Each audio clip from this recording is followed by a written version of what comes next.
বাংলাদেশের চা শিল্পের ইতিহাস ১০০ বছরেরও বেশি। এই শিল্পের ভিত্তি যাদের ঘামে গড়ে উঠেছে, সেই চা শ্রমিকদের জীবনেও যেন শতাব্দী ধরে খুব বেশি কিছু বদলায়নি। ঋণ, দারিদ্র্য, কর্মসংস্থানের সংকট আর অনিশ্চয়তার মধ্যে টিকে থাকার এক নীরব সংগ্রামের নাম চা শ্রমিকের জীবন। সহকর্মী আব্দুর রহিমের ক্যামেরায় আরও জানাচ্ছেন শওকত মঞ্জুর শান্ত। রেইনবো অ্যাক্রোপ্লাস্টে অ্যাক্রিলিক এমালশন থাকায় মুছে ফেলা যায় যে কোনো দাগ সহজেই। Rainbow Paints. এটাই খোকন ও লক্ষ্মী চাষার ঘর। চা বাগানের কলোনিতে জায়গা হয়নি, তাই ঋণ করে বানিয়েছেন ছোট্ট একটি টিনের ঘর। গ্রীষ্মের অসহ্য গরম, বর্ষার চুয়ে পড়া পানি, তবু এটুকুই তাদের নিজের বলে দাবি করার মতো আশ্রয়। দৈনিক মজুরির আয়ে ৫ সদস্যের সংসার চালানো অসম্ভব হয়ে পড়ায় নিজের চাকরিটাই স্ত্রীকে ছেড়ে দিয়েছেন স্বামী। নিজে শিখেছেন রাজমিস্ত্রির কাজ, কিন্তু কাজ থাকে না নিয়মিত, ফলে বাড়তি আয়ও অনিশ্চিত। ২৪ কেজি পাতি তুলে তো ১৮৬ টাকা, আর উপরে তুললে এটা এক্সট্রা পয়সা। সপ্তাহে মনে করবো ১৫০০ পায়। এমন সাহেব কয় আমরা তোরা 10টা টিন দিব, 8টা টিন দিব। এই সাহেব কইতাছে ওই সাহেবের কাছে যায়, ওই সাহেবের কাছে গেলে এই সাহেবের কাছে। আর এই ঘর বানাইছি আমি ঋণ তুলিয়া। ওই আলু ভর্তা বানায়, কোনোদিন ডাল ভাত বানায়। আমার মেইন সমস্যা হলো ঘরের দরকার, মেডিকেলের দরকার, ২ নম্বর হইলো আমার জায়গা জমিনের দরকার। ঘরের জন্য নেয়া ঋণ এখনও শোধ হয়নি। এরই মধ্যে অন্তঃসত্ত্বা মেয়ের সন্তান জন্মের খরচ জোগাতে আবারও নিতে হবে নতুন ঋণ।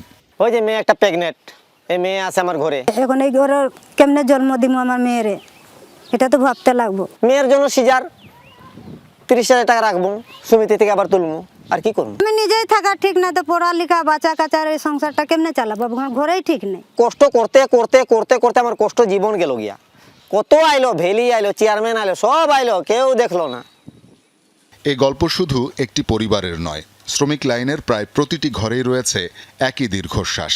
শতাব্দীর পর শতাব্দী ধরে ঋণ, অর্থকষ্ট আর কর্মহীনতার এক অদৃশ্য বেড়াজালে আটকে আছে হাজারো শ্রমিক পরিবার।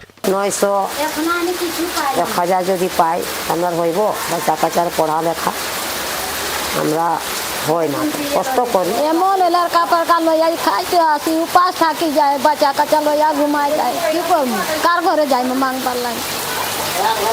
এই লেখার আমার কষ্ট দুঃখ। তারা চেষ্টা করেন, সন্তানদের স্কুলে পাঠান, স্বপ্ন দেখেন দারিদ্র্য থেকে বেরিয়ে আসার, কিন্তু দারিদ্র্যই যেন সবচেয়ে বড় বাধা হয়ে দাঁড়ায় সেই স্বপ্নের পথে। অর্থাভাবে অনেকের পড়াশোনা থেমে যায় মাঝপথেই। বাগানে থাকতে হলে আমাদের বাগানে কোম্পানি কাজ করতে হবে, আর আমাদের যে ফিউচার যারা যে আগে প্রজন্ম যারা থাকবে, যে ওনাদের ফিউচারটা দেখি বাধা, একটু পরে পরে মানে স্টেপ বাই স্টেপ বাধা। আমরা তো এখন নিজস্ব করে নেই জায়গা জমি, আমরা তো আপত্তি করেছি জমিন নিজে করার জন্য, দেখি কি হয়, বলে তো করে দিব না। শুধু অর্থ কষ্ট নয়, নিত্যদিনের কষ্টের তালিকায় রয়েছে নিরাপদ পানির সংকটও। ভারতবর্ষের বিভিন্ন অঞ্চল থেকে একসময় আনা হয়েছিল এই শ্রমিকদের পূর্বপুরুষদের। ভিন্ন ভিন্ন ভাষা, সংস্কৃতি আর ঐতিহ্য নিয়ে শুরু হয়েছিল তাদের যাত্রা। একসঙ্গে বসবাস করতে করতে শত বছরে গড়ে উঠেছে এক নতুন মিশ্র সংস্কৃতি, নতুন ভাষা, নতুন আচার, নতুন পরিচয়। হারমোনি ফেস্টিভ্যালে বিভিন্ন নৃগোষ্ঠী নিজেদের আলাদা সংস্কৃতি তুলে ধরলেও শ্রমিক লাইনে ফিরে সবাই মিলেমিশে ভাগ করে নেন একই বাস্তবতা, অভাব, অনিশ্চয়তা আর টিকে থাকার সংগ্রাম। শওকত মঞ্জুর শান্ত, যমুনা নিউজ, শ্রীমঙ্গল, মৌলভীবাজার।